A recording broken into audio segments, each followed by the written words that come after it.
दरवर्षी लाखो भाविक पंढरपुरात येतात. विठ्ठल विठ्ठल असा गजर करत तासन तास रांगेत उभे राहतात. पण कधी तुम्ही विचार केला आहे का, ज्या विठ्ठलासाठी सगळं जग वेडं आहे त्याचीच पत्नी रुक्मिणी त्याच्यापासून दूर का उभी आहे? एकाच गावात एकाच देवाचे दोन मंदिरं, पण देव आणि देवी मात्र वेगवेगळे.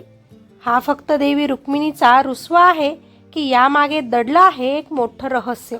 द्वारकेपासून सुरू झालेली ही कथा एका देवीच्या अश्रूंनी भरलेली, एका भक्ताच्या सेवेमुळे बदललेली आणि अखेरीस विठ्ठलाच्या जन्माला कारणीभूत ठरलेली. आज आपण जाणून घेणार आहोत रुक्मिणी पंढरपुरात रुसून का बसली, पुंडलिकाने देवाला कसं थांबवलं आणि विठ्ठल रुक्मिणी आजही वेगळे का आहेत. ही कथा ऐकल्यावर कदाचित तुमचा पंढरपूरकडे बघण्याचा दृष्टिकोनच बदलेल. चला सुरुवात करूया. त्या द्वारकेपासून जिथे प्रेम खूप होतं, पण एक शब्दाने सगळं बदललं. द्वारका समुद्राच्या काठावर बसलेलं एक भव्य, श्रीमंत आणि दिव्य राज्य, जिथे प्रत्येक रस्ता सोन्यानं झळकत होता, जिथे प्रत्येक महालात वैभव्य होतं आणि जिथे राज्य करत होते स्वयं श्रीकृष्ण. द्वारकेचा राजा रणांगणात पराक्रमी आणि मनाने अत्यंत कोमल, आणि त्याच्यासोबत होती बायको रुक्मिणी. सौंदर्य, शालीनता आणि प्रेमाचं मूर्तिमंत रूप. रुक्मिणी फक्त राणी नव्हती, ती कृष्णाची सर्वात जिवलग, सर्वात प्रिय, त्याच्या मनाला सर्वात जास्त समजणारी होती. दोघांचं नातं इतकं घट्ट होतं की द्वारकेत सगळे म्हणायचे हे दोघं म्हणजे एकाच आत्म्याचे दोन भाग आहेत. त्या दिवशी द्वारकेत सगळं काही शांत होतं. राजवाड्यात मंद वारा वाहत होता. रुक्मिणी आपल्या कक्षात बसून कृष्णाची वाट पाहत होती.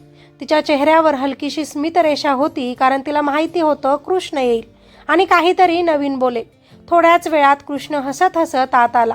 त्याच्या डोळ्यात नेहमीसारखीच खोडकर चमक होती. रुक्मिणी, तो हळूच म्हणाला. रुक्मिणीनं त्याच्याकडे पाहिलं. या, तुम्ही आलात. दोघेही एकमेकांसमोर बसले. काही क्षण शांततेत गेले आणि अचानक कृष्णाने एक प्रश्न विचारला. रुक्मिणी, तुला एक विचारू? विचारा ना, ती हसत म्हणाली. कृष्ण थोडा गंभीर झाला आणि म्हणाला, तू माझ्याशी लग्न का केलंस? रुक्मिणी थोडी चकित झाली, पण ती हसतच म्हणाली, कारण मी तुमच्यावर प्रेम करते. कृष्ण हसला, पण त्या हसण्यात काहीतरी वेगळं होतं. तो पुढे म्हणाला, पण मी कोण आहे? ना मी मोठा राजा, ना माझ्याकडे काही स्थिर राज्य होतं, ना मी तुला काही मोठं देऊ शकतो. तरीही रुक्मिणीचा चेहरा हळूहळू बदलू लागला. कृष्ण पुढे म्हणत राहिला, तू इतकी सुंदर, इतकी बुद्धिमान, तुझ्यासाठी कितीतरी राजे लग्नासाठी तयार होते, मग तू माझ्यासारख्या साध्या माणसाला का निवडलंस? हे शब्द ऐकून रुक्मिणीच्या मनात काहीतरी तुटलं. तिला जाणवलं की हा प्रश्न नाही, ही शंका आहे. तिच्या प्रेमावर, तिच्या निर्णयावर. तिच्या डोळ्यात पाणी आलं, पण ती शांत राहिली. कृष्ण अजूनही हसत होता. त्याला वाटत होतं तो फक्त राणी रुक्मिणीची थट्टा करतोय, पण रुक्मिणीच्या मनात वादळ सुरू झालं होतं. ती हळूच म्हणाली, म्हणजे तुम्हाला वाटतं तुम्हाला निवडून मी चुकीचा निर्णय घेतला? कृष्ण थोडा थांबला. त्याला जाणवलं काहीतरी चुकतंय. नाही रुक्मिणी, मी तर फक्त मजेत बोललो. पण आता उशीर झाला होता. रुक्मिणी उठली. तिच्या डोळ्यांत अश्रू होते. माझं प्रेम तुमच्यासाठी मजा आहे, ती म्हणाली. मी सगळं सोडलं तुमच्यासाठी, माझं घर, माझं कुटुंब, आणि आज तुम्ही मला विचारता की मला का निवडलंस? कृष्ण गप्प झाला. त्यानं कधी विचारही केला नव्हता की त्याची एक थट्टा इतकी खोल जखम करेल. रुक्मिणी पुढे म्हणाली, जर माझ्या प्रेमावर तुम्हालाच विश्वास नाही तर मी इथे राहण्याचा काही अर्थ नाही. असं म्हणत तिथून ती निघाली. कृष्ण उठला. रुक्मिणी थांब, पण ती थांबली नाही. रात्रीचा काळोख अजूनही द्वारकेच्या आकाशात पसरलेला होता. समुद्राच्या लाटांचा मंद आवाज ऐकू येत होता. सगळं राज्य शांत झोपेत होतं, पण त्या शांततेत एक स्त्री एकटी चालत होती. ती होती रुक्मिणी. राजवाड्याच्या भव्य दरवाजातून बाहेर पडताना तिनं एकदाही मागे वळून पाहिलं नाही, कारण तिला माहिती होतं जर तिनं एकदा मागे पाहिलं तर तिचं मन तिला तिथेच थांबवेल, आणि आज तिला तिथे थांबायचं नव्हतं. तिच्या मनात फक्त एकच गोष्ट होती, तिचा स्वाभिमान. ती फक्त चालत होती, ना कोणती दिशा ठरलेली, ना कुठे पोहोचायचं हे ठरलेलं. फक्त तिचे पाय चालत होते आणि मन रडत होतं. द्वारकेच्या त्या भव्य राजवाड्यात एक राणी शांतपणे तिथून निघून गेली. ना कुणाला काही सांगितलं, ना कुठे जात आहे हे कळवलं. रात्रीचा अंधार हळूहळू कमी होत गेला. आकाशात पहाटेची लालिमा पसरू लागली. रुक्मिणी थांबली, एक खोल श्वास घेतला. तिच्या डोळ्यांत अजूनही अश्रू होते, पण आता त्यात दुःखासोबतच एक निर्णय सुद्धा होता. मी परत जाणार नाही, ती स्वतःशीच म्हणाली. जोपर्यंत माझ्या प्रेमाची किंमत कृष्णाला समजत नाही तोपर्यंत मी परत जाणार नाही. आणि ती पुन्हा चालू लागली. दिवस उजडला, सूर्य वर चढू लागला. रुक्मिणीच्या पायांना वेदना होत होत्या. तिच्या अंगावर आता राजवाड्याचे दागिने नव्हते. तिनं ते सर्व मागे सोडलं होतं. आता ती फक्त एक साधी स्त्री होती, जी स्वतःच्या मनासाठी, स्वतःच्या अस्तित्वासाठी चालत होती.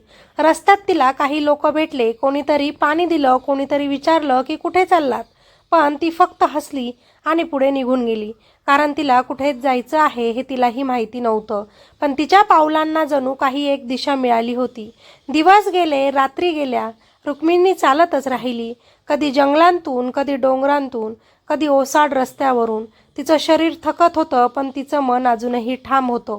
एक दिवस ती एका नदीच्या काठावर पोहोचली. ती नदी शांतपणे वाहत होती. रुक्मिणी त्या काठावर बसली. तिनं हात पाण्यात बुडवले.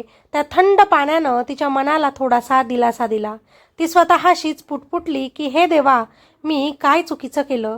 तिच्या डोळ्यांतून पुन्हा अश्रू वाहू लागले. पण त्या क्षणी तिला एक गोष्ट जाणवली.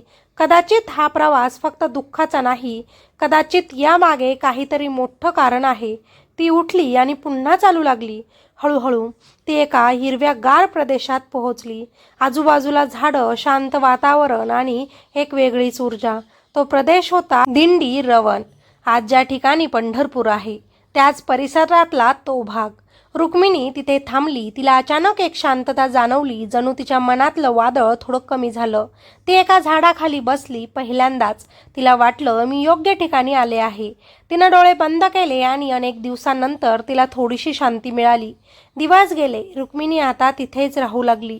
ती साधं जीवन जगू लागली. ना राजेशाही, ना वैभव, फक्त साधेपणा आणि शांतता.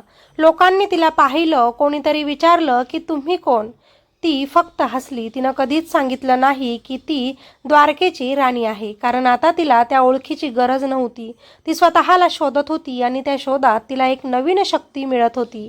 पण तिच्या मनात अजूनही एक कोपरा होता जो कृष्णासाठी धडधडत होता. ती कितीही दूर आली तरी तिचं प्रेम अजूनही तिथेच होतं. आणि इकडे द्वारकेत कृष्ण शांत बसू शकत नव्हता. रुक्मिणी रागाने गेल्यापासून त्याच्या आयुष्यातलं सगळं काही बदललं होतं. त्यानं सगळीकडे तिचा शोध घेतला. सैनिक पाठवले, लोकांना विचारलं, पण रुक्मिणीचा काहीच पत्ता लागला नाही. एक दिवस कृष्ण एकटाच बसला होता. त्याच्या हातात बासरी होती, पण आज ती वाजत नव्हती. तो स्वतःशीच म्हणाला, रुक्मिणी तू कुठे आहेस. त्याच्या डोळ्यांतही पाणी आलं. त्याला आता कळलं होतं, तो फक्त एक राजा नाही, तो रुक्मिणीचा नवरा आहे, ज्याने आपल्या पत्नीचं मन दुखावलं आहे आणि आता तो तिला परत आणणार होता, कुठल्याही परिस्थितीत. कृष्ण उठला. त्यानं निर्णय घेतला की मी स्वतः जाईन आणि रुक्मिणीला शोधून आणेन. तो द्वारका सोडून निघाला. द्वारका मागे राहिली होती. राजसत्ता, वैभव, सोनं चांदी, महाल, सगळं काही तिथेच होतं. पण आज कृष्णाच्या मनात काहीच नव्हतं. ना राज्य, ना सत्ता, फक्त एकच विचार, ते म्हणजे रुक्मिणी. तो एकटाच निघाला होता. ना रथ, ना सैन्य, कारण हा प्रवास युद्धाचा नव्हता. हा प्रवास होता प्रेमाचा आणि पश्चातापाचा. कृष्ण चालत होता जंगलांतून, डोंगरांतून, गावागावातून. जिथे जाईल तिथे लोक त्याला ओळखायचे. कोणीतरी नमस्कार करायचं, कोणीतरी चरण स्पर्श करायचं, पण कृष्णाचं लक्ष कुठेच नव्हतं. तो फक्त विचारायचा की इकडे एखादी स्त्री आली होती का, एकटी, शांत. लोक डोकं हलवायचे नाही. दिवस जात होते आणि कृष्णाचा शोध अजूनही सुरूच होता. रात्री तो एखाद्या झाडाखाली बसायचा, बासरी हातात घ्यायचा, पण ती वाजत नसायची, कारण आज त्याच्या बासरीतही दुःख होतं. एक दिवस तो एका गावाजवळ पोहोचला. ते गाव साधं होतं, ना मोठं ना श्रीमंत, पण त्या गावात काहीतरी वेगळं होतं. एक वेगळीच शांतता, एक वेगळीच ऊर्जा. कृष्ण तिथे थांबला. त्यानं एका माणसाला विचारलं की इकडे एखादी स्त्री आली आहे का, एकटी. तो माणूस म्हणाला, नाही महाराज, पण तुम्ही थोडे पुढे जा, तिथे दिंडीरवन आहे. तिथे अनेक साधुसंत राहतात. कृष्णाच्या मनात आशा निर्माण झाली. तो पुढे निघाला आणि काही अंतरावर त्याला एक दृश्य दिसलं. एक तरुण आपल्या आईवडिलांच्या पायांना दाबत होता. त्याच्या चेहऱ्यावर एक समाधान होतं, एक शांतता, जणू त्याला जगात काहीच लागत नव्हतं. तो होता पुंडलिक. कृष्ण काही क्षण त्याच्याकडे पाहत राहिला. त्याला जाणवलं, हा साधा माणूस नाही, याच्यात काहीतरी विशेष आहे. कृष्ण त्याच्या जवळ गेला. पुंडलिक, तो हळूच म्हणाला. पुंडलिकाने वर पाहिलं. त्यानं कृष्णाला ओळखलं. त्याच्या डोळ्यांत आश्चर्य नव्हतं, भीती नव्हती, फक्त एक आदर होता. या, तो शांतपणे म्हणाला. बसून घ्या, कृष्ण म्हणाला. मला तुझ्याशी बोलायचं आहे. पुंडलिक हसला. नक्की, पण आधी. तो आपल्या आईवडिलांकडे वळला. माझी सेवा पूर्ण होऊ द्या. कृष्ण थांबला. त्याला आश्चर्य वाटलं. देव स्वतः समोर उभा आहे आणि हा माणूस म्हणतोय की थांबा. पण कृष्ण काहीच बोलला नाही. तो शांतपणे तिथेच उभा राहिला. पुंडलिक आपल्या कामात मग्न होता. तो आईवडिलांचे पाय दाबत होता, त्यांना पाणी देत होता, त्यांची काळजी घेत होता. त्याच्या प्रत्येक कृतीत प्रेम होतं, भक्ती होती. कृष्ण पाहत होता आणि त्याला जाणवत होतं की हीच खरी भक्ती आहे. काही वेळ गेला, पण पुंडलिक अजूनही व्यस्त होता. कृष्ण तिथेच उभा होता आणि तेव्हा पुंडलिकाने एक वीट उचलली. ती कृष्णाकडे फेकली आणि म्हणाला, या विटावर उभे राहा, मी येतोच थोड्याच वेळात. कृष्ण थोडा हसला. त्यानं ती वीट पाहिली आणि त्या विटावर उभा राहिला. हात कमरेवर ठेवले आणि थांबला. त्या दिवसापासून तो क्षण इतिहासात कायमचाच कोरला गेला. कारण त्या क्षणी देव एका भक्तासाठी तिथं त्याची वाट पाहत थांबला होता. वेळ जात होता, पण कृष्ण विटेवरून काही हलत नव्हता. तो तिथेच उभा होता. तिकडे पुंडलिकाची सेवा चालूच होती आणि कृष्णाच्या चेहऱ्यावर एक स्मित होतं. मध्येच त्याला रुक्मिणी आठवत होती. तो विचार करत होता, जर रुक्मिणीसुद्धा इथे असती तर तिला कळलं असतं की प्रेम काय असतं. काही वेळानंतर पुंडलिक उठला. त्यानं कृष्णाकडे पाहिलं आणि नमस्कार केला. आता बोला, तो म्हणाला. कृष्ण हसला. तुला माहिती आहे का मी कोण आहे? पुंडलिक शांतपणे म्हणाला की हो, तुम्ही श्रीकृष्ण आहात, पण माझ्यासाठी. तो थोडासा थांबला. तुम्ही माझ्या आईवडिलांइतकेच मला महत्त्वाचे आहात. कृष्णाच्या डोळ्यांत चमक आली. तो म्हणाला, तू मला थांबवलंस. पुंडलिक म्हणाला, मी देवाला थांबवलं नाही, मी माझी कर्तव्य पूर्ण केली. कारण माझ्यासाठी आईवडिलांची सेवा ही सर्वात मोठी पूजा आहे. कृष्ण काही क्षण गप्प राहिला. त्याला जाणवलं, हा माणूस फक्त भक्त नाही, हा एक आदर्श आहे. तो म्हणाला, पुंडलिक, मी इथे का आलोय माहिती आहे का? पुंडलिक शांतपणे म्हणाला, तुम्ही कुणाला शोधत आहात? कृष्ण चकित झाला. हो, रुक्मिणी. पुंडलिक हसला. तुमची राणी इथेच आहे. कृष्णाचा श्वास थांबला. कुठे? तो उत्सुकतेने म्हणाला. पुंडलिकने हाताने एक दिशा दाखवली. दिंडीरवनात. ती शांत बसली आहे, पण तुमची वाट पाहत नाही, पण तुमच्यापासून दूरही नाही. कृष्णाच्या डोळ्यांत आशा परत आली. तो पुढे जायला निघाला, पण तेवढ्यात पुंडलिक म्हणाला, थांबा. कृष्ण वळला. आता काय झालं? पुंडलिक हसला. तुम्ही इथेच राहा. कृष्ण चकित झाला. का? पुंडलिक म्हणाला, कारण आजपासून तुम्ही फक्त कृष्ण नाही, तुम्ही माझ्यासाठी माझा देव विठ्ठल आहात. तो क्षण इतिहास बदलणारा ठरला. आणि मग काय? कृष्ण त्या विटेवर उभा राहिला आणि त्या क्षणापासून तो झाला विठ्ठल, भक्तांसाठी उभा राहणारा, त्यांची वाट पाहणारा. आणि तिथेच एक नवीन अध्याय सुरू झाला विठ्ठलाचा आणि रुक्मिणीचा, जो अजूनही अपूर्ण होता. तिकडे दिंडीरवन शांत, निशब्द, फक्त वाऱ्याची सळसळ आणि पक्ष्यांचा मंद आवाज. आणि तिथंच त्या झाडाखाली रुक्मिणी बसली होती, डोळे मिटलेले, मन मात्र अजूनही अस्वस्थ. ती बाहेरून शांत दिसत होती, पण आतून अजूनही तुटलेली होती. कृष्णाच्या त्या एका वाक्यानं तिच्या मनात खोलवर जखम केली होती. तू माझ्यासारख्या माणसाला का निवडलंस? तो प्रश्न अजूनही तिच्या मनात घुमत होता. ती स्वतःशीच म्हणाली, मी खरंच चुकीचं केलं का? माझं प्रेम इतकं कमी होतं का? तिच्या डोळ्यांतून अश्रू ओघळले, पण लगेचच तिनं स्वतःला सावरलं. नाही, मी चुकीची नाही, माझं प्रेम खरं होतं आणि आहे. ती पुन्हा शांत बसली. तेवढ्यातच दुरून एक ओळखीचा स्पर्श तिच्या मनाला जाणवला, जणू कोणी खूप जवळ आहे. तिने हळूच डोळे उघडले. समोर थोड्याच अंतरावर कोणीतरी उभं होतं, हात कमरेवर ठेवलेले, डोळ्यांत प्रेम, चेहऱ्यावर हलकीशी स्मित. तो होता कृष्ण, पण आज तो वेगळा दिसत होता. जणू त्यानं स्वतःला बदललं होतं. रुक्मिणी काही क्षण त्याच्याकडे पाहत राहिली. तिच्या मनात भावना उसळल्या, आनंद, राग, दुःख, प्रेम सगळं एकाच वेळी. कृष्ण हळूहळू तिच्याकडे चालत आला. त्याच्या प्रत्येक पावलात एक अपराधीपणा होता. तो तिच्यासमोर थांबला. काही क्षण दोघंही शांत. कोणी काही बोललं नाही. फक्त नजरा बोलत होत्या आणि त्या नजरेत सगळं काही होतं. कृष्ण हळूच म्हणाला, रुक्मिणी. त्या एका शब्दात प्रेम होतं, वेदना होती आणि एक माफीही होती. रुक्मिणीनं नजर वळवली. ती अजूनही रुसलेली होती. का आला तिथं? ती शांतपणे म्हणाली. कृष्णाच्या मनात वेदना झाली. तुला सोबत घेऊन जायला, तो म्हणाला. रुक्मिणी हलकं हसली, पण त्या हसण्यात कटुता होती. आता का? जेव्हा मी जवळ होते तेव्हा मला विचारलं की का निवडलंस मला, का लग्न केलं माझ्यासोबत? आता आठवलं का की मी तुमची बायको आहे? कृष्ण गप्प झाला. त्याच्याकडे उत्तर नव्हतं. तो काही क्षण शांत राहिला आणि मग हळूच म्हणाला की मी चुकलो. माझ्या एका शब्दाने तुझं मन दुखावलं, पण मी कधीच तुझ्या प्रेमावर शंका घेतली नाही. मी फक्त मूर्खपणा केला. रुक्मिणीच्या डोळ्यात पुन्हा अश्रू आले, पण ती अजूनही शांत राहिली. कृष्ण पुढे म्हणाला, तू गेल्यापासून माझं सगळं काही हरवलं आहे. पूर्ण द्वारका रिकामी वाटते. माझी बासरीही वाजत नाही. मी फक्त एकच गोष्ट समजलो, तूच माझं सगळं आहेस. रुक्मिणीनं त्याच्याकडे पाहिलं. पहिल्यांदाच तिला त्याच्या डोळ्यात खरी वेदना दिसली, पण तिचा स्वाभिमान अजूनही जिवंत होता. ती म्हणाली, प्रेम असतं तर शब्द जपले गेले असते. जिथे प्रेम असतं तिथे शंका नसते. कृष्णानं डोळे खाली केले. मला माफ कर, तो म्हणाला. तो क्षण एक राजा, एक देव आपल्या पत्नीसमोर माफी मागत होता. रुक्मिणीच्या मनातलं वादळ पुन्हा वाढलं. ती त्याच्यावर रागवलेली होती, पण त्याच्यावर प्रेमही तितकंच होतं. ती उठली. कृष्णाकडे चालत आली. दोघंही अगदी जवळ उभे होते. काही क्षण वेळ जणू थांबली होती. रुक्मिणीनं हळूच विचारलं, खरंच मी तुमच्यासाठी महत्त्वाची आहे? कृष्णाने लगेच उत्तर दिलं, तू माझ्यासाठी सगळं आहेस. तू नसशील तर मी काहीच नाही. रुक्मिणीच्या डोळ्यांतून अश्रू वाहू लागले. ती काही क्षण गप्प राहिली आणि मग तिनं आपले डोळे पुसले आणि म्हणाली की मी परत येईन. कृष्णाच्या चेहऱ्यावर आनंद चमकला, पण ती थांबली. पण मी इथेच राहीन. कृष्ण चकित झाला. काय?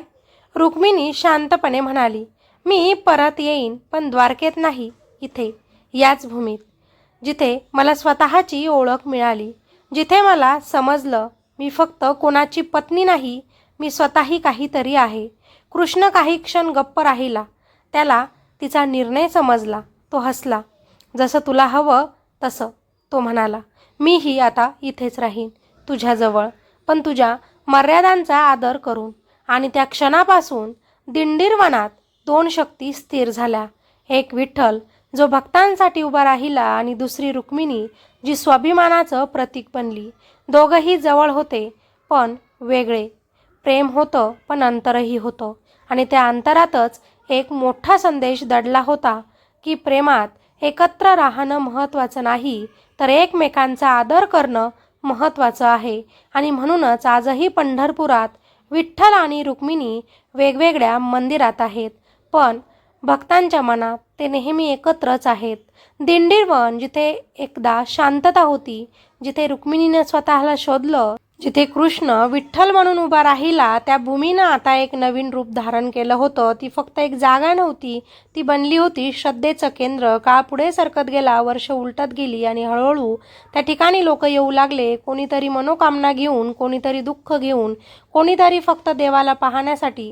सगळ्यांच्या होठांवर एकच नाव होतं, विठ्ठल विठ्ठल. तोच विठ्ठल जो एका विटावर उभा राहिला होता, जो एका भक्तासाठी थांबला होता, तोच विठ्ठल आता लाखो भक्तांसाठी उभा राहिला होता. लोक येत होते, त्याच्यासमोर उभे राहत होते आणि त्याच्या त्या शांत स्मित करणाऱ्या रूपाकडे पाहून त्यांच्या मनाला शांती मिळत होती. कुणाला धन हवं होतं, कुणाला समाधान, तर कुणाला उत्तर. पण विठ्ठल काहीच बोलत नव्हता.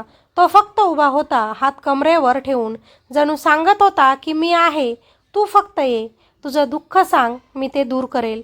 आणि तिथूनच सुरू झाली वारी, एक अशी परंपरा जी फक्त चालण्याची नाही तर जगण्याची आहे. आषाढी आणि कार्तिकी एकादशी या 2 दिवसांसाठी महाराष्ट्राच्या कानाकोपऱ्यांतून लोक निघतात. कोणी पायी, कोणी चिपळ्या घेऊन, कोणी दिंडी काढत सगळे एकाच दिशेने चालतात पंढरपूर. त्यांच्या पायांना फोड येतात, शरीर थकतं, पण मन मात्र थकत नाही, कारण त्यांच्या मनात असतो विठ्ठल, ज्ञानोबा माऊली, तुकाराम. असा गजर करत लोक दिवस रात्र चालतात. त्यांच्या डोळ्यांत एकच स्वप्न असतं, विठ्ठलाचं दर्शन. त्या वारीत कोण श्रीमंत, कोण गरीब, कोण मोठा, कोण लहान असं काहीच नसतं. सगळे सारखे, सगळे फक्त भक्त. एखादा शेतकरी, एखादा कामगार, एखादी आई, एखादा लहान मुलगा, सगळे चालत असतात. पण प्रत्येकाच्या मनात एकच भावना की विठ्ठला, आम्ही येतोय. आणि पंढरपूर त्या दिवसात जणू जिवंत होतं. रस्त्यांवर गर्दी, टाळ मृदुंगाचा नाद, अभंगाचा गजर, पांडुरंग पांडुरंग असं वातावरण.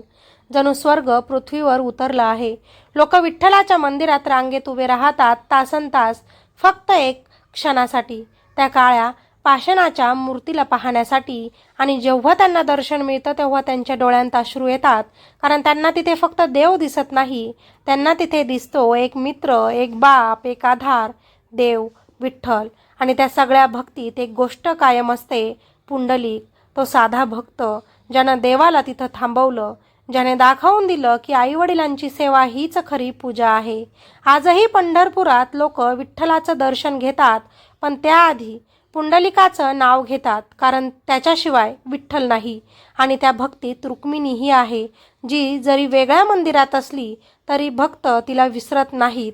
कोणी विठ्ठलाचं दर्शन घेतं आणि मग रुक्मिणीकडे जातं, कोणी आधी रुक्मिणीला नमस्कार करतं, कारण त्यांना माहिती आहे की ही कथा फक्त देवाची नाही, ही कथा आहे प्रेमाची, स्वाभिमानाची आणि भक्तीची. विठ्ठल उभा आहे भक्तांसाठी, रुक्मिणी उभी आहे स्वतःच्या अस्तित्वासाठी आणि पुंडलिक उभा आहे कर्तव्याच्या प्रतीक म्हणून. ही तीनही गोष्टी एकत्र येऊन पंढरपूर बनवत आहेत. एक असं ठिकाण जिथं देव मिळतो, पण त्याहून महत्त्वाचं स्वतःची ओळख मिळते. आणि म्हणूनच आजही लाखो लोक दरवर्षी थकलेले पाय पण भरलेलं मन घेऊन एकाच नावाने हाक मारतात, विठ्ठल विठ्ठल. आणि विठ्ठल तिथेच उभा राहतो त्यांच्या वाटेवर, त्यांची वाट पाहत. पंढरपूर भक्तांनी गजबजलेलं, अभंगांनी दुमदुमलेलं आणि विठ्ठलाच्या नावाने धडधडणारं. पण या सगळ्या भक्तीच्या महासागरात एक प्रश्न आजही अनेकांच्या मनात येतो की विठ्ठल आणि रुक्मिणी वेगळ्या मंदिरात का? देवदेवी, पती पत्नी मग एकत्र का नाहीत? ही फक्त एक गोष्ट नाही, हे आहे एक गूढ आणि त्यामागे दडलं एक खोल अर्थ.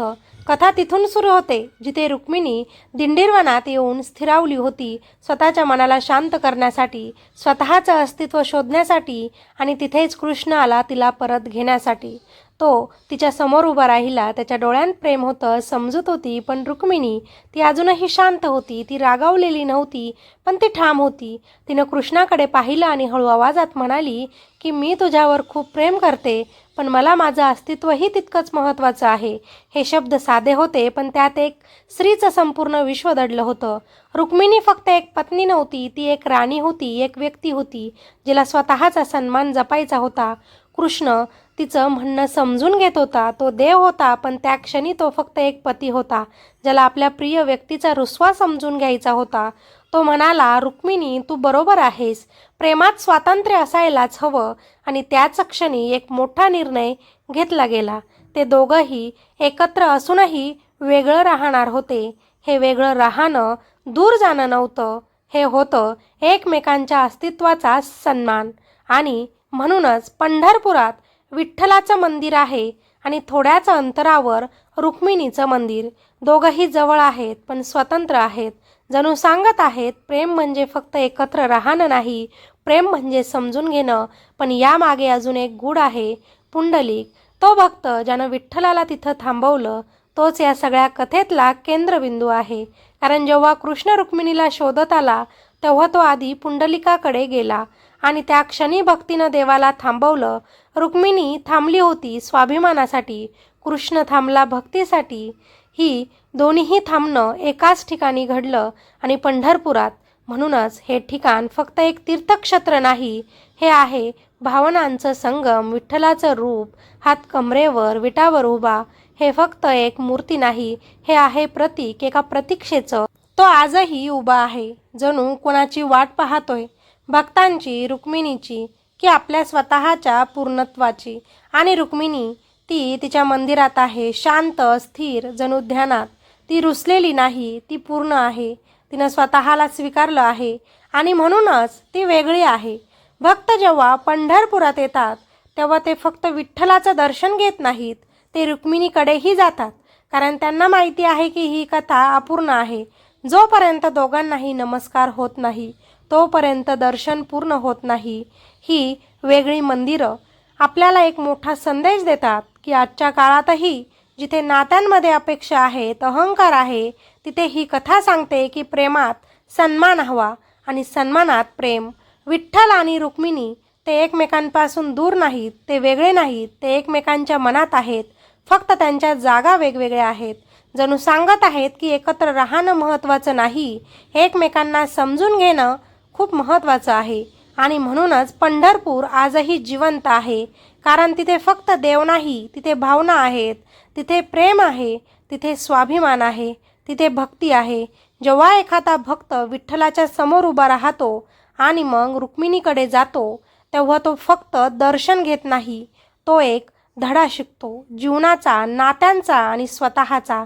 विठ्ठल उभा आहे, रुक्मिणी स्थिर आहे आणि त्यांच्यामध्ये आपण आहोत, आपल्या प्रश्नांसह आणि कदाचित उत्तरांसह.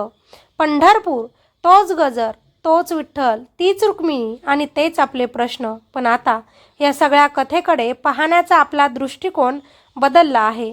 कारण आपण ही कथा फक्त ऐकली नाही, आपण ती जगलो. द्वारकेतली एका छोट्यासा प्रसंग, रुक्मिणीचा रुसवा, कृष्णाचा शोध, पुंडलिकाची सेवा आणि विठ्ठलाचं थांबणं हे सगळं जोडत गेलं आणि बनली एक अमर कथा. पण प्रश्न अजूनही उरतो, या कथेचा अर्थ काय? ही कथा आपल्याला काय शिकवते? सर्वात पहिला धडा भक्तीचा. पुंडलिक तो कोणताही मोठा ऋषी नव्हता, तो कोणताही देव नव्हता, तो एक साधा सरळ माणूस होता. पण त्यानं जे केलं ते असाधारण होतं. त्याने दाखवून दिलं आईवडिलांची सेवा हीच खरी भक्ती आहे. तो देवाला थांबवतो पण देव त्याच्यावर रागवत नाही, उलट त्याच्यासाठी थांबतो. यातून काय समजतं की देवाला मोठ्या पूजा अर्चा नको, त्याला हवं शुद्ध मन आणि कर्तव्य. दुसरा धडा प्रेमाचा. विठ्ठल आणि रुक्मिणी ते आजही वेगळे वेगळे आहेत पण दूर नाहीत. त्यांच्यात अंतर आहे पण दुरावा नाही. आजच्या काळात नात्यांमध्ये गैरसमज होतात, अहंकार येतो आणि मग नाती लगेचच तुटतात. पण ही कथा सांगते थोडं दूर राहणं नातं तोडत नाही. जर प्रेम खरं असेल तर ते कसंही टिकतं. तिसरा धडा स्वाभिमानाचा. रुक्मिणी ती फक्त एक पत्नी नव्हती, ती एक व्यक्ती होती.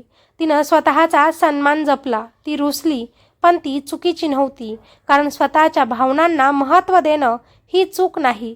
आजही हा धडा खूप महत्त्वाचा आहे. आणि चौथा सगळ्यात मोठा धडा प्रतीक्षेचा.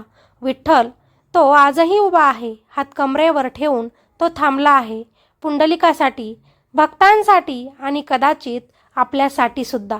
आपण आयुष्यात धावतो यशासाठी, पैशांसाठी, स्वप्नांसाठी, पण कधीकधी आपण थांबत नाही. आणि विठ्ठल तो आपल्याला सांगतो की आता थोडंसं थांब, स्वतःकडे बघ.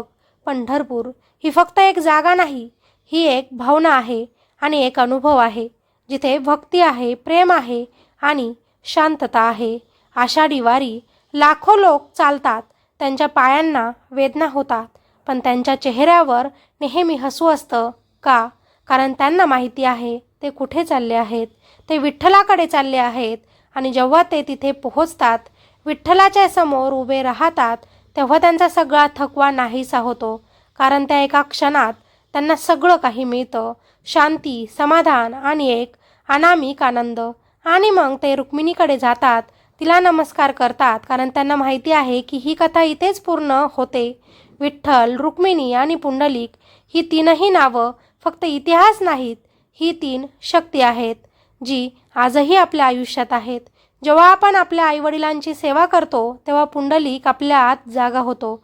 जेव्हा आपण कोणावर तरी खरं प्रेम करतो तेव्हा विठ्ठल आपल्या आत असतो. आणि जेव्हा आपण स्वतःचा सन्मान राखतो तेव्हा रुक्मिणी आपल्या आत असते. म्हणूनच ही कथा संपत नाही, ती प्रत्येकाच्या आयुष्यात दररोज नव्यानं सुरू होते. आणि कदाचित आज तुम्ही ही कथा ऐकली ते फक्त योगायोग नाही, कदाचित विठ्ठल तुम्हालाही तिथे बोलवत आहे किंवा तुमच्या आयुष्यात काहीतरी सांगू पाहत आहे. तर पुढच्या वेळी जेव्हा तुम्ही विठ्ठल विठ्ठल म्हणाल तेव्हा फक्त नाव घेऊ नका, त्या भावनेला जगा, त्या भक्तीला अनुभवा आणि त्या कथेचा एक भाग बना. कारण विठ्ठल तो फक्त पंढरपुरात नाही, तर तो तुमच्या मनात आहे आणि तो आजही तुमची वाट तिथे पाहतो आहे. पांडुरंग पांडुरंग हा आवाज कधीच थांबत नाही, कारण तो आवाज भक्तीचा आहे, प्रेमाचा आहे आणि आपल्या आत्म्याचा आहे.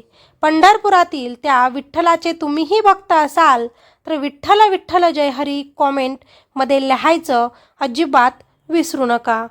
भेटूया नवीन कथेमध्ये. धन्यवाद.